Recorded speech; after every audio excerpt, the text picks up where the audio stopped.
Hello, good morning. आम्ही चाललो आहोत नाशिक ट्रिपला आणि आता वाजलेत सकाळचे 7:30. थोडं पुढे गेल्यानंतर आम्ही ब्रेकफास्ट हॉल्ट घेतला. तिकडे हा गरमागरम वडापाव खाल्ला. तिकडेच ही मातीची छोटी-छोटी छान वेगवेगळ्या आकाराची भांडी दिसली आणि त्यानंतर आम्ही निघालो पुढच्या प्रवासासाठी. आणि हा रस्ता बघताय किती सुंदर आहे ना, दोन्ही बाजूला पाणी आणि मध्ये रस्ता. त्यानंतर आम्ही पोचलो आमच्या डेस्टिनेशनला म्हणजेच सुला वाईनयार्डला. थोडी रेस्ट घेतल्यानंतर आम्ही निघालो सुला वाईनयार्ड एक्सप्लोअर करण्यासाठी. त्यामध्ये सुला वाईनयार्ड आणि वाईन मेकिंग प्रोसेस डिटेलमध्ये सांगतात, परंतु तिथे शूट अलाउड नसल्यामुळे आम्ही फक्त हा फोटो काढू शकलो. त्यानंतर या 6 वाईन्सचं टेस्टिंग आम्हाला दिलं होतं आणि यामध्ये टेस्ट करण्याची पद्धतसुद्धा आम्हाला गाईड केली. तिथे परिसर एवढा मोठा आहे की तुम्ही खूप फोटोज काढू शकता.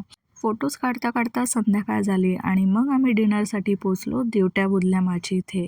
खूप छान इंटेरियर केलेलं आहे, ट्रेडिशनल सेटअप आहे आणि इकडे ऑथेंटिक नॉनव्हेज फूड मिळतं. नॉनव्हेज लव्हरसाठी ही जागा बेस्ट आहे. भरपेट जेवण झाल्यानंतर आम्ही निघालो बॅक टू हॉटेल. आणि येस, हे ख्रिसमस डेकोरेशन बघून आठवलं, तुम्हाला सगळ्यांना इंग्रजी नवीन वर्षाच्या हार्दिक शुभेच्छा. Happy new year.